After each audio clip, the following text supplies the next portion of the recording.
Fishborg Blaster is a level 1 tuner monster which has the effect that, if you control a level 3 or lower water monster in the field, you can discard one card to special summon this card from the graveyard. But if this card is used as a synchro material, all the other synchro materials must be water. And the reason why this card is banned is it's not once per turn, and its costs and restrictions are kind of easy to get around. Since Fishborg Blaster is a fish-type monster, it has excellent support with another really strong card called Super Ancient Deep Sea Coelacanth, which is a level 7 monster that has the effect to discard one card to special summon as many level 4 or lower fish monsters as possible from your deck. But their effects are negated and they can't attack. So if you just find some way to cheat out Coelacanth easy, you can use this effect in order to set up all kinds of combos with Fishborg Blaster. However, you do have to discard every time you want to bring back Fishborg Blaster for synchro summons, which is hilariously easy to offset by just bringing out TG Hyper Librarian first, since this is a level 5 synchro monster which has the effect where, if a monster is synchro summoned, you get to draw one card. And the effect is not once per turn, so every time you bring back Fishborg Blaster in order to go into another synchro summon, you basically get to draw a card which fuels its next discard effect. So with Coelacanth and the TG Hyper Librarian combos, it was really easy to go into shooting Quasar Dragon, shooting Star Dragon, or even Red Nova Dragon, while ending your turn with 5 cards in your hand because of all the advantage you generated on the way there through TG Hyper Librarian and Formula Synchron. And this was just cards pre-2011. If Fishborg Blaster were live nowadays, it would be used in a whole bunch of link combos to much better effectiveness, because it has no restrictions on link summons at all. And currently, we have cards like Jet Synchron banned, because they're able to bring themselves back from the graveyard a single time, while being a level 1 tuner. And Fishborg Blaster is basically a much stronger version of Jet Synchron, who would absolutely be busted in the modern meta if it was already busted in a much lower power level version of the game in 2011. Although funny enough, even with all of its combo potential, it saw almost all of its success in Monarch decks, where they would play an engine of level 2 or lower water monsters in order to facilitate their high level tributes, and Fishborg Blaster just gave them access to a synchro pool. Fishborg Blaster was banned in September of 2011. Could Fishborg Blaster be unbanned? Not without an errata. There's a whole bunch of other banned tuner monsters who were banned for less reasons than Fishborg Blaster, and most of those are once per turn, or once per duel in the case of Glow Bulb. How can they fix Fishborg Blaster to be unbanned? Fishborg Blaster is one of those old banned cards which had a retrain made of it in order to fix its effect, that being Fishborg Launcher. This is a level 1 tuner monster that has the effect where, if this card is in your graveyard and all other monsters in your graveyard are water, you can special summon this card from your graveyard but then banish it when it leaves the field. And also, you can only use this card as a synchro material for a water synchro monster, and it even has a hard once per turn on its effect. So it doesn't require a discard like the original Fishborg Blaster, but it does lock you pretty squarely into only water monsters, since it can only be used for the synchro summon of water monsters, instead of only uses materials with other water monsters for any synchro monster. And also checks your graveyard to make sure you have other water monsters there, further disincentivizing it using other kinds of monsters, like TG Hyper Librarian or Formula Synchron. And then they even gave it a hard once per turn on top of that. So if they were to try to fix the original Fishborg Blaster, they would have to give it a hard once per turn, and then also give it a whole bunch of these water-only synchro restrictions, and then it would probably be fine, just like the other Fishborg monsters. Next up, we have Mind Master. This is a level 1 tuner which has the effect where you can pay 800 life points to tribute one Psychic-type monster, except Mind Master, in order to special summon any level 4 or lower Psychic-type monster from your deck in attack position. And just like Fishborg Blaster, this effect is not once per turn. Now, being able to pay life points in order to shuffle a whole bunch of Psychic-type monsters into your graveyard is valuable for certain kinds of combos, even more valuable if you're able to equip it with Telekinetic Charging Cell to make the effect infinite, so you don't have to pay life points for it. But in its day, you can actually just ignore the gimmick of equipping it with Telekinetic Charging Cell, or having Brain Research Lab out, and use a single Mind Master in order to end on a board with Naturia Beast, Barkion, and a level 8 synchro monster of your choice. So, completely locking out all of your opponent's spell and trap effects, while maybe also having a Stardust Dragon to protect from anything else. And the way you could accomplish this was by having any Psychic-type monster in your hand, plus either Emergency Teleport or 1-for-1 in order to bring out Mind Master from the deck. Or just some way to get Mind Master and another Psychic-type monster in the field in order to start the combo, where you would then use Mind Master's effect 2 times in order to get 2 copies of Esper Girl in the graveyard, then get out 2 copies of Hush Psychic Cleric. You would use Hush Psychic Cleric's effect in order to discard 1 card and banish Esper Girl from the graveyard, which would allow you to special summon the Esper Girls when they were eventually tributed with Mind Master in order to bring out 2 other cards to set up your synchro summons. Hush Psychic Cleric can special summon a card banished with its effect when it leaves the field. Esper Girl allows you to go +1 if it was special summoned while banished and then sent to the graveyard. And since it's an Earth Tuner monster, easily sets up Naturia Beast and Naturia Barkion. Then you could go into Psychic Life Transfer to recover some life points to bring back more Psychics, and then do other combos based on the extenders you have in your hand, or that you would get through Esper Girl's effect. And this was just a 2011 combo. Nowadays, you could probably do way more than that, especially adding Link monsters into the mix just like with Fishborg Blaster. And having a 2-card combo that ends on a board of negates was just kind of unheard of at the time, which is definitely why the card was banned in September of 2011, alongside Fishborg Blaster, for kind of similar reasons. These are both very early tuner monsters, and having access to an extra deck toolbox with the synchro monsters was still very new, so it kind of makes sense why they accidentally created 2 very broken cards and added all kinds of restrictions to tuner monsters that can special summon themselves or other cards in the future. Could Mind Master be unbanned? Not without an errata. Its effect is still pretty strong even today, due to the potential of just summoning an infinite amount of monsters from your deck. The effect is just mega broken, even if it does have a semblance of restrictions with that life point cost. How could they fix Mind Master to be unbanned? This one's pretty easy to fix if you just give it a hard once per turn. Its 2011 combos heavily rely on being able to bring out at least 6 other monsters, so it can't really do those combos if it's limited to once per turn. And at once per turn, it might just be a neat option that's not gonna break the game. Arch Nemesis Protos is a level 11 worm-type monster, which has the effect where it can only be special summoned from your hand by banishing 3 monsters with different attributes from your graveyard or face up on the field. And it has 2 effects in the field. One of them makes it immune to destruction effects, and the other one allows you to declare 1 attribute of monster that's currently on the field in order to destroy all monsters on the field with that attribute, and then activate a short lingering floodgate, where neither player can special summon monsters of that attribute until the end of the next turn.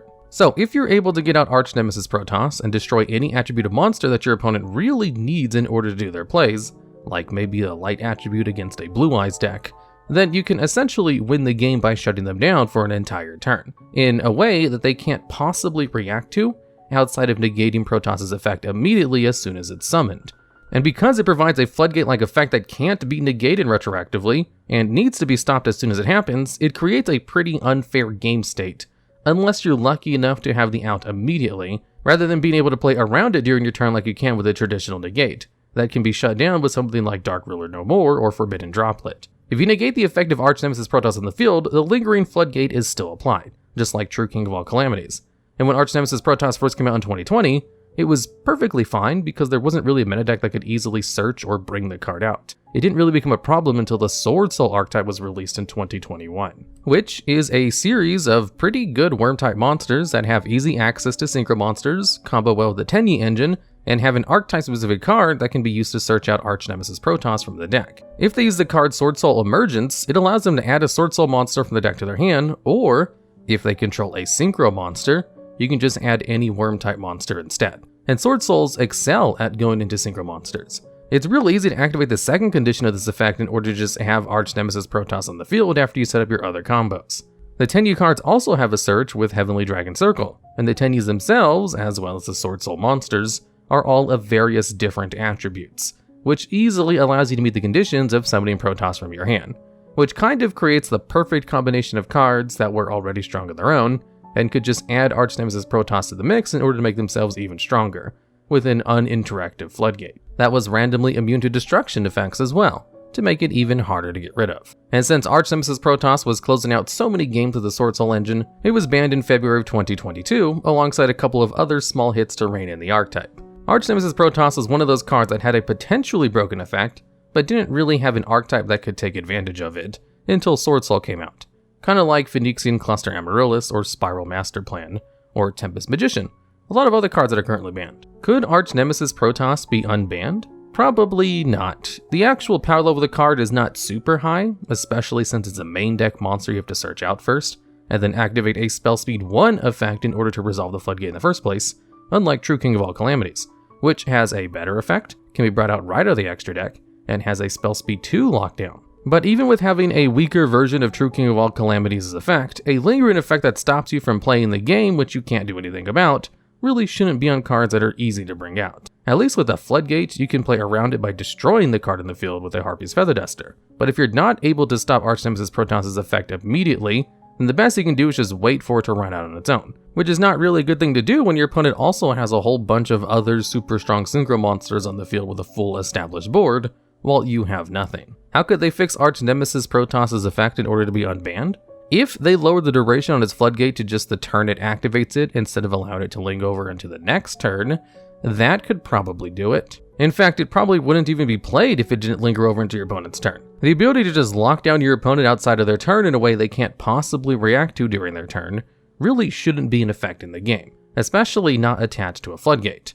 But if it's only for one turn on a spell speed 1 effect, that's probably fine, especially since you can't cheat the effect like you could Outer Entity Azathoth, who had a pretty similar effect of locking down for only one turn, but could do it technically during your opponent's turn with the Phantom Knight's rank up magic launch. Eva is a level 1 fairy monster which has the effect that if this card is sent to the graveyard, you can banish 2 other light fairy monsters from your graveyard or field in order to add the same number of level 2 or lower fairy monsters with different names from your deck to your hand. So basically, if you get this card into the graveyard directly from your deck, you go +2 in card advantage with 2 fairy monsters to your hand, which was incredibly powerful in Drytron decks, thanks to the effect of Herald of Ultimateness. Herald of Ultimateness can be brought out very easily in Drytrons thanks to them kind of skirting around its summoning conditions with their ritual card Metaonius Drytron, and it has an effect where if a card would be activated or a monster would be summoned, you can discard 1 fairy monster from your hand to the graveyard in order to negate that card or summon and destroy that card. The effect is not once per turn or even once per chain, so as long as you have enough fairy monsters in your hand to fuel the effect, you can kind of just negate everything your opponent tries to do. And if one of the cards you have in your hand is Eva, then you can negate 3 effects with Herald of Ultimateness by sending 1 Eva to the graveyard, and then 2 more with the other 2 cards it adds to your hands afterwards. Or you could just send Eva directly from the deck to the graveyard with Foolish Burial or Beatrice, in order to get 2 cards to fuel Herald of Ultimateness's negates. And a level 1 fairy monster is pretty easy to search out, so it was just way too strong for how easy it is to bring out Herald of Ultimateness in Drytron, and contributed heavily to basically unbreakable board states, where unless you had Forbidden Droplet, Super Polymerization, or Dark Ruler No More, or some kind of kaiju-like card to tribute the card, there was no way you were going to play through the amount of negates Drytrons generated through just a single copy of Eva. Because of course a card that lets you go +2 with its floating effect would be strong on its own. The fact that it's usable with an already very strong deck just makes the card extra broken. So after a series of unsuccessful hits to try to rein in Drytron's power, they eventually just banned Eva in February 2022, finally lowering the power level of Drytron to a point where they can't put up a massive amount of negates anymore. Could Eva be unbanned?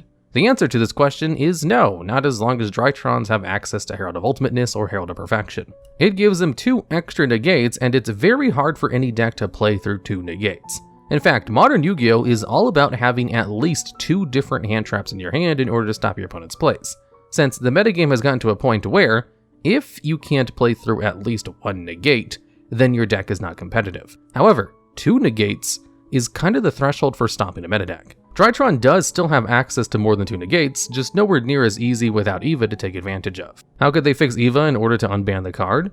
Considering the card was already limited to 1 copy and was still too powerful, and it already has a hard once per turn on its effect, the big problem with the card is just the effect itself. It's too easy to activate since it triggers off of any way it's sent to the graveyard, so you could just send it during your opponent's turn with Beatrice in order to trigger the effect for 2 extra cards in your hand. So, if you were to change the activation a little bit, where maybe the card only activates its effect if it's sent from the field to the graveyard, that would definitely lower the power level of the card, as it was almost never summoned in order to use the effect anyway, and either sent from the hand or deck to the graveyard. Requiring it to hit the field first could be just enough in order to slow the effect down, where it wouldn't be as powerful as it once was and might be unbannable. Simorgh, Bird of Sovereignty, is a Link 3 monster that requires 2+ monsters including at least 1 Wing Beast monster as materials, and it itself cannot be used as a Link material. It has some effects which provide some protection to itself and Wing Beast monsters it points to, where they can't be targeted, and if this card would be destroyed by battle, you can destroy another Simorgh card you control instead.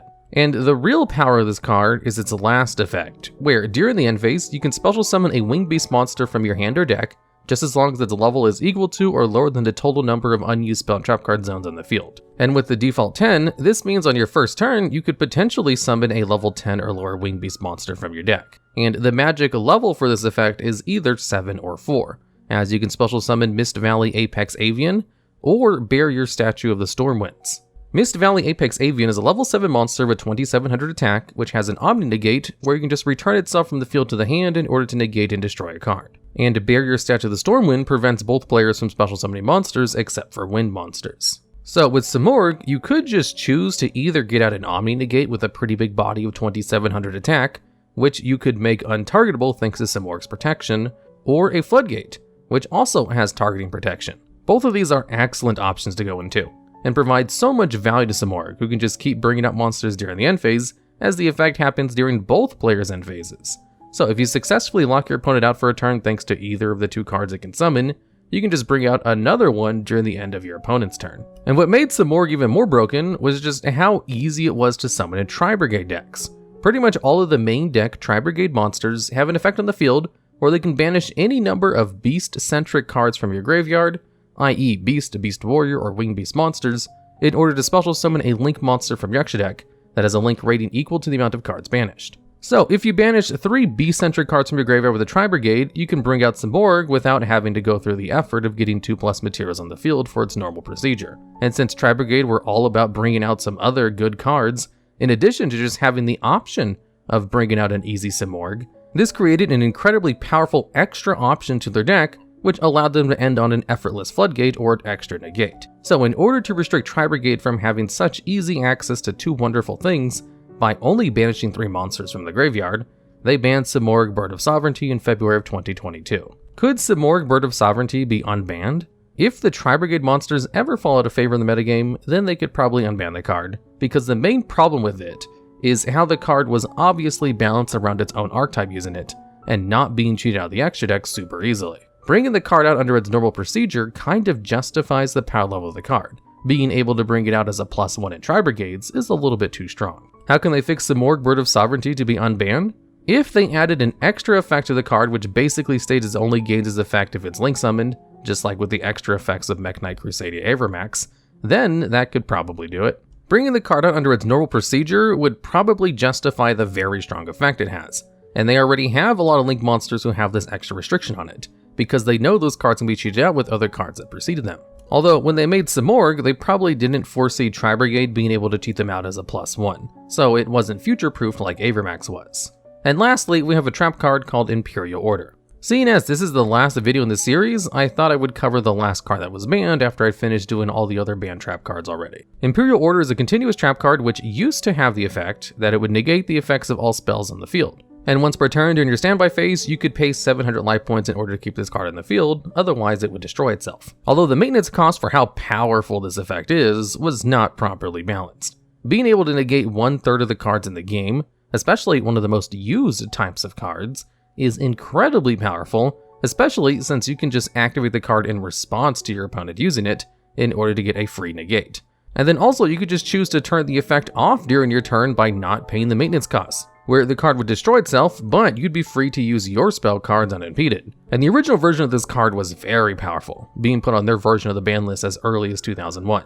And then when they finally created an actual forbidden list, it was straight up banned in March of 2004, where it stayed banned for 13 years, until January of 2017, where the card got an errata that changed it so you can no longer choose to pay the maintenance costs, and had to pay 700 life points during each player's standby phases instead of just your own. And the main difference between being able to choose to pay the maintenance costs and not being able to choose is that you have to find some other way to get Imperial Order off the field if you want to be able to cast spells during your turn. So you could still gain the great benefits of chaining it to one of your opponent's spell cards to get a free negate, but you could no longer easily get rid of it on your own.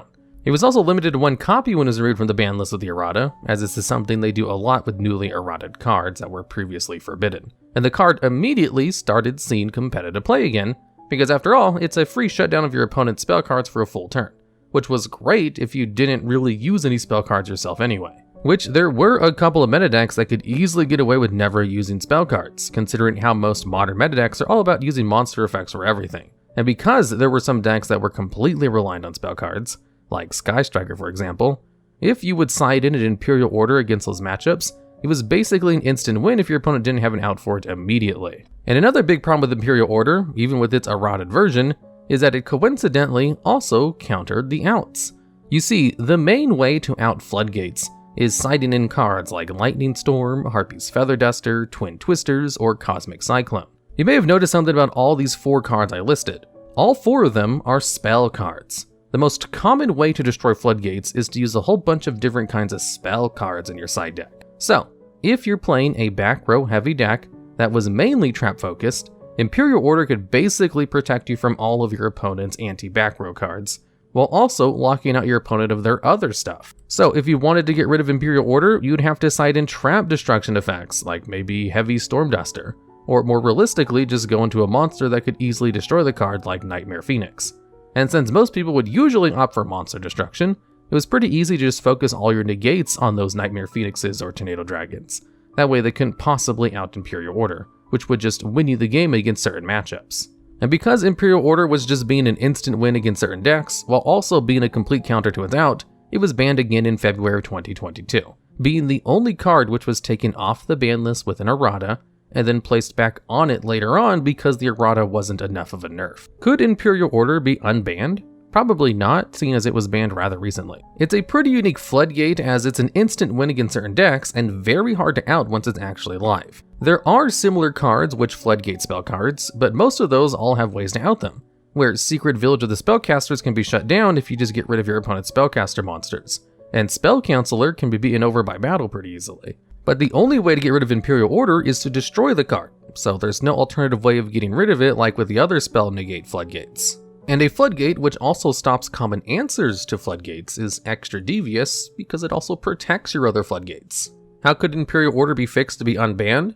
This one's kind of funny because it's the only card in this series which was fixed and then unbanned, but it wasn't fixed well enough. If you simply played in decks that don't really need spell cards, then its initial fix isn't really that big of a deal. So if they were to fix this card to unban it the next time, what they could do is add a 0 to the end of its life point cost, where it now costs 7,000 life points during your standby phase. Otherwise, the card is destroyed. That would probably go a long way to fixing it in stall/control decks.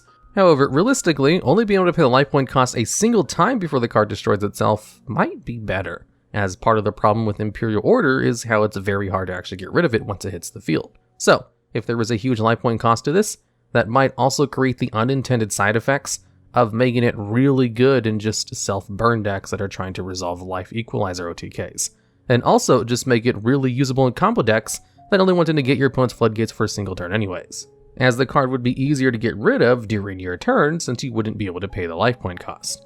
So the best way to deal with this card's negate would be to add a harsher restriction on the person using it, like maybe disallowing you to special summon or activate monster effects while it's on the field, which means it could still be taken advantage of in either anti-meta decks or Eldritch. Or maybe even alternate when its effect is actually live, like in the effect of Underdog, so that it only negates cards during your opponent's turn and then it only negates spell cards during your turn, so your opponent is free to use quick play spell cards. Although even this seems really powerful. So really, I can't think of a good way to fix this card where it still wouldn't be taken advantage of, as the ability to just unconditionally negate all of your opponent's spell effects seems like a little bit too strong of a floodgate, because the common answer to this card is spell effects. Alright, and that's the video. With this, we've covered all the banned cards in the game as of early 2022.